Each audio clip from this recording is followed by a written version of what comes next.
Amigos, espero se encuentren bastante bien. ¿Cómo han estado? En este video vamos a ver uno de los métodos numéricos en el cual nos va a permitir resolver una ecuación mucho más compleja. Porque si lo intentamos resolver de forma analítica, despejando la variable deseada, va a ser muy difícil o casi imposible. Entonces tendremos que recurrir a las técnicas numéricas. Estos métodos numéricos nos va a permitir resolver ecuaciones más difíciles. Por ejemplo, x elevado a la x es igual a x elevado al cubo más el seno de 1 sobre x. Bueno, aquí tenemos una ecuación mucho más compleja y el objetivo es de que podemos despejar la variable x. Pero hay que fijarnos que aunque intentamos resolverlo de manera analítica, es más difícil. Va a ser casi imposible despejar la variable x de tal manera que satisfaga la ecuación. Entonces necesitamos algún método que de una forma aproximada lleguemos a la solución.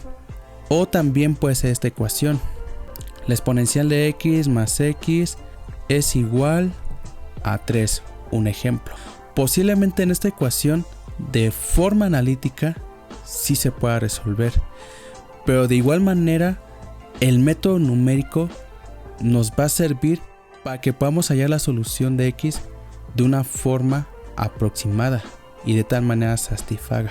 Bueno, estos son algunos ejemplos, pero lo que sí conviene hacer desde un principio es de que si tenemos ecuaciones de este estilo, es que lo expresemos de esta forma y es mucho más conveniente. Si tenemos una función que depende de x sea igual a 0, entonces lo que tenemos que hacer es de que estas ecuaciones tenemos que igualarlo a 0 y de esa manera lo podamos expresarlo así, ¿vale? Bueno, entonces vamos a ver uno de los métodos numéricos y va a ser bastante interesante.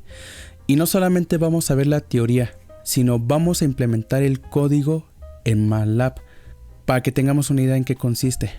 Y vamos poco a poco. Va a ser el método de la bisección. Es un método numérico que nos permite resolver ecuaciones mucho más complejas. Bueno, ¿en qué consiste este método? Lo que vamos a hacer es analizarlo de forma gráfica para que tengamos una idea. Voy a dibujar el eje X y vamos a trazar una curva cualquiera. Y puede ser algo así. Algo así puede ser, amigos. Y esta va a ser una función que depende de X. Entonces hay que recordar, y como primer paso, es de que la ecuación tiene que ser igual a 0. Eso quiere decir de que f de x tiene que ser igual a 0. Y ahora el objetivo es de que necesitamos hallar la solución de la ecuación. Si lo vemos de forma gráfica, va a ser la intersección de la función con respecto al eje x y sería este punto. Eso es lo que necesitamos encontrar, el valor de x de tal manera que si a f lo evalúo a xr, así le vamos a llamar, tiene que ser igual a 0. Eso es lo que tiene que cumplir, que si yo tengo esa función y lo evaluamos en xr, es igual a 0. Bueno, ¿en qué consiste el método de la bisección? ¿Cómo podemos encontrar el valor de la raíz o la solución? El primer paso es de que lo vamos a acotarlo en un intervalo. El límite inferior le voy a llamarle x sub l y el límite superior le llamo x sub. ¿Vale? Y el segundo paso va a ser de que tengamos que evaluar los límites del intervalo, porque tiene que cumplir una condición importante. ¿Qué es lo que tiene que suceder para que podamos hallar la solución? Quiero que vean esto. Entonces vamos a ver qué sucede si evaluamos cada uno de los extremos del intervalo. Si nos fijamos, si a f lo evalúo en x sub l, entonces puede haber la posibilidad de que sea positivo o negativo. De acuerdo a este ejemplo, si nos fijamos es negativo. ¿Lo ven? Es negativo. ¿Y qué pasa en el extremo derecho? F evaluado en x sub va a ser positivo. ¿Lo ven? Entonces el segundo paso es de que tiene que cumplir esta condición y es muy importante para que podamos hallar la solución o la raíz. Si a f lo evalúo en x sub l y lo multiplico por f evaluado en x sub u, esto tiene que ser negativo, porque por la regla de los signos, más por menos es igual a menos. Entonces eso es lo que se tiene que cumplir para que tengamos una pista en dónde se encuentra la raíz. Es para que tengamos una pista. Entonces cumple la segunda condición y ahora vamos a la tercera condición. El método de bisección consiste de que en cada intervalo se divida a la mitad en cada iteración, porque el tercer paso va a ser esto. Entonces XR, que va a ser el valor aproximado de la solución, va a ser igual al valor promedio de los extremos del intervalo, es decir, XL más X sub dividido sobre 2. Entonces este intervalo lo vamos a dividirlo sobre 2, es el valor promedio. Y ahora vamos al cuarto paso, que también es muy importante, porque esto nos va a permitir que podamos hallar la solución de una ecuación. Vamos a ver dos casos particulares para este paso. Dos casos particulares. Por ejemplo, ¿qué pasa si XR estuviera de este lado? ¿Qué pasaría si XR estuviera de este lado?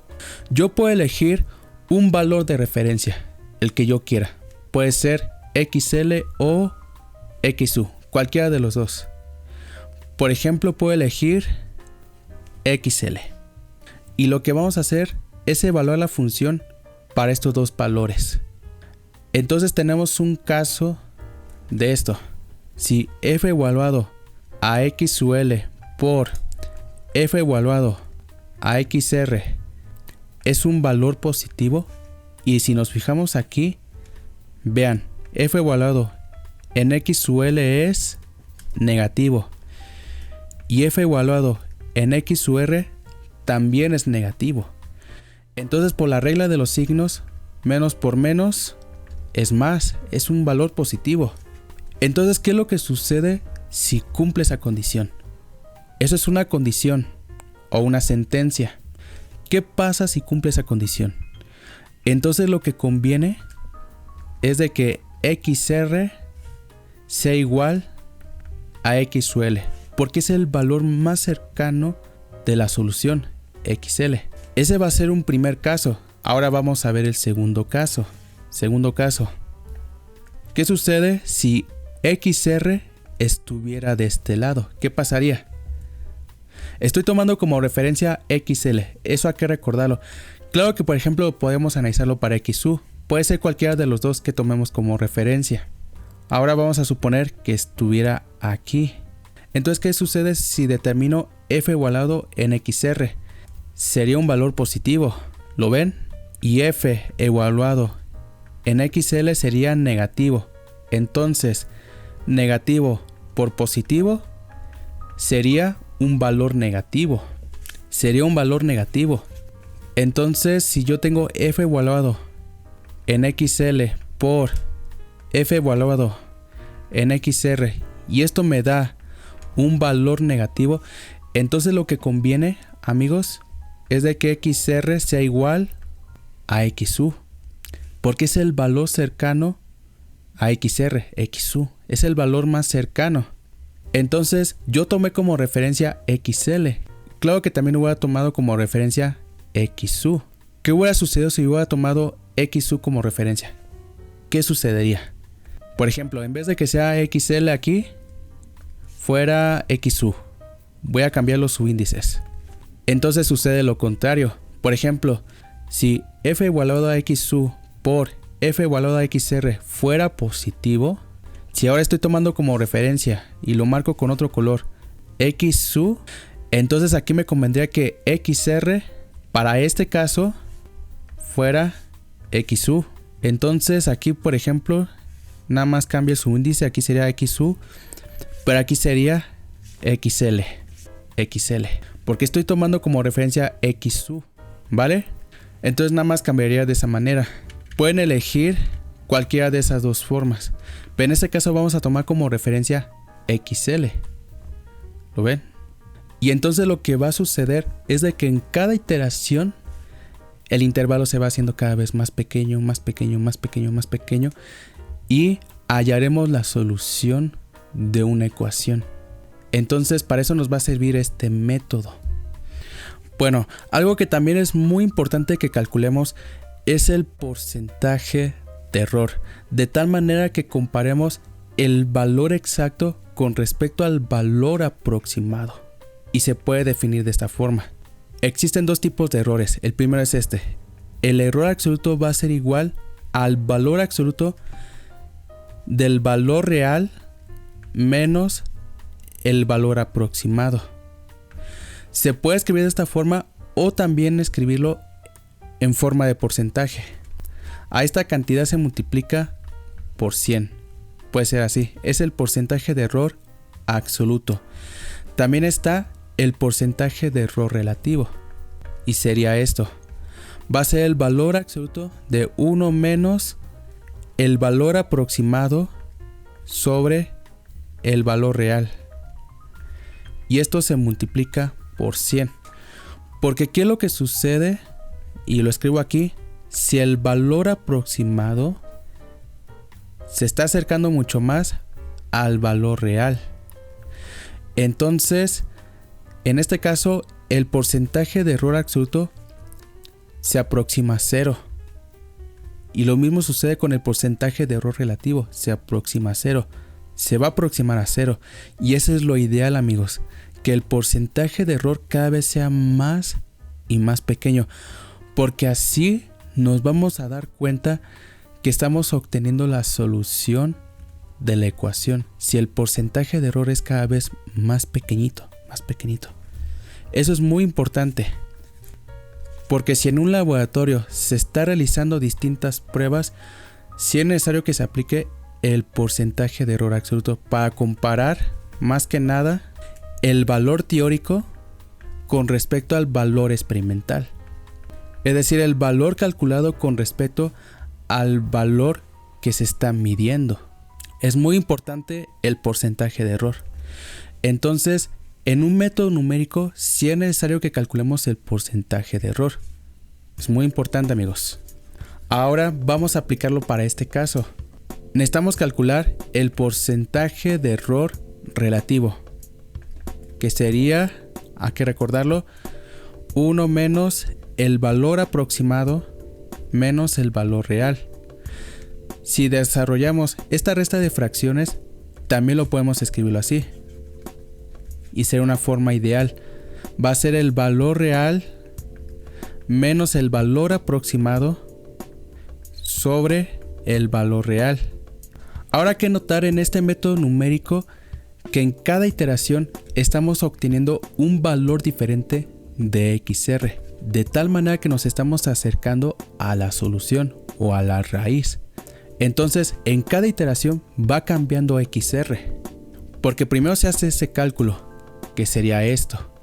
Entonces yo tendría una XR inicial, sería XR 0, la iteración 0. Pero ya después sigue otras iteraciones, que sería XR1, XR2, XR3, etcétera, etcétera, hasta XRN. Entonces, ¿cómo puedo calcular el porcentaje de error relativo? Comparando el valor nuevo con respecto al valor anterior. Porque así nos vamos a dar cuenta que ya nos estamos acercando a la solución. Es decir, yo lo puedo calcularlo de esta forma. Sería el valor nuevo, que sería XR en la tercera iteración menos XR en la segunda iteración sobre XR en la tercera iteración. Ese sería un ejemplo, y así le podemos continuar si tenemos n iteraciones. Pero de forma genérica lo podemos escribirlo así y estarán de acuerdo conmigo. Y eso va a ser para cualquier iteración, sería xr en la iteración i más 1 menos xr en la iteración i sobre xr en la iteración i más 1. Así, de esa manera, en cada iteración vamos comparando el porcentaje de error.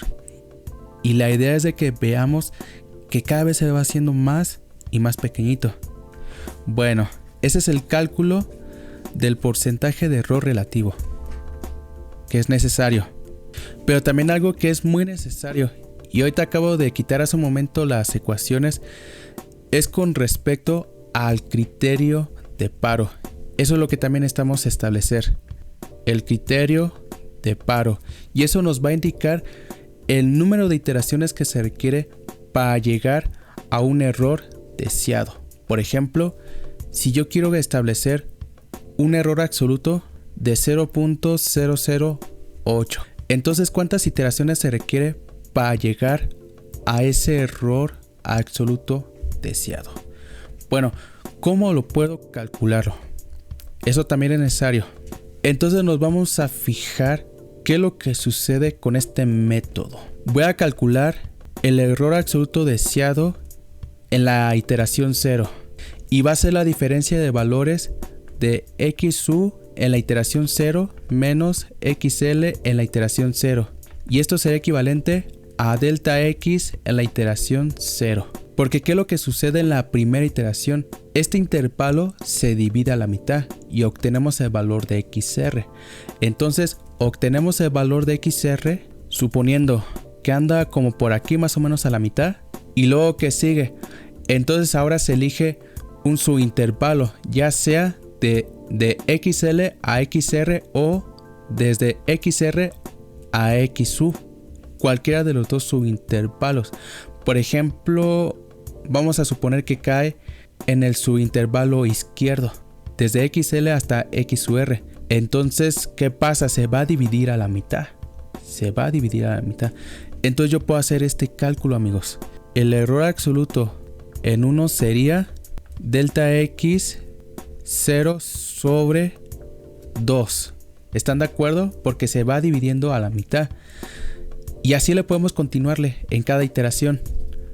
Entonces el error absoluto deseado en la segunda iteración sería delta x sub 0 sobre, y aquí sería 2 elevado al cuadrado. ¿Están de acuerdo? 2 elevado al cuadrado. Porque a esta cantidad se dividió sobre 2. Entonces esto se va a multiplicar por un medio. Y sería 2 por 2 es igual a 4. Y 4 es igual a 2 elevado al cuadrado. Y así se va a seguir hasta llegar a n. Entonces, de una forma general, va a ser este cálculo. Va a ser delta x sub 0 sobre 2 elevado a la n. Porque este término que tengo aquí, lo puedo escribirlo como delta x 0 sobre 2 a la 0. ¿Lo ven? Entonces ya tengo esta ecuación. El error absoluto deseado va a ser igual a delta x sub 0 sobre 2 elevado a la n. Muy bien, así lo hicimos. Ahora lo que necesito despejar es n, porque yo quiero saber cuántas iteraciones se requiere para llegar al error absoluto deseado. Bueno, hagamos el despeje. Multiplico ambos miembros de la igualdad por 2 a la n, tanto en el miembro izquierdo como en el miembro derecho. Y me quedaría esto. Sería el error absoluto deseado por 2 a la n. Esto va a ser igual a delta x 0. ¿Vale? Y ahora divido ambos miembros el error absoluto deseado. Tanto en el miembro izquierdo como en el miembro derecho. Este término se cancela con este término. Tendría 2 elevado a la n. Y esto va a ser igual a delta x 0 sobre el error absoluto deseado. Y podemos utilizar un logaritmo, que en este caso va a ser el logaritmo de base 2. Lo aplico a ambos miembros. Entonces va a ser el logaritmo de base 2 de 2 a la n. y esto va a ser igual al logaritmo de base 2 de delta x 0 sobre el error absoluto deseado. Y entonces, como yo tengo el logaritmo de base 2 evaluado a su función inversa, n va a ser igual, que será la función identidad, el logaritmo de base 2 de delta x 0 sobre EAD. Y así es como vamos a determinar el número de iteraciones para que podamos llegar al error absoluto deseado. Por supuesto que lo tenemos que redondear el valor. Tenemos que redondear ese valor porque n tiene que ser un número natural. Entonces voy a escribir el resultado. Y ahí lo tenemos. Entonces hay que recordar que n es el número de iteraciones y pertenece al conjunto de números naturales. Aquí ya tenemos un resumen, amigos, de cómo se va a implementar el código en MATLAB. Entonces vamos a analizarlo para esta función. Primero empezamos con una más sencilla, mucho más sencilla. Y puede ser una ecuación cuadrática. Y es x elevado al cuadrado igual a 4. Esto es para verificar que el código funciona correctamente. Entonces las soluciones de esta ecuación va a ser x es igual a más menos 2. Tenemos que llegar a esta solución. Bueno, implementemos el código en MATLAB.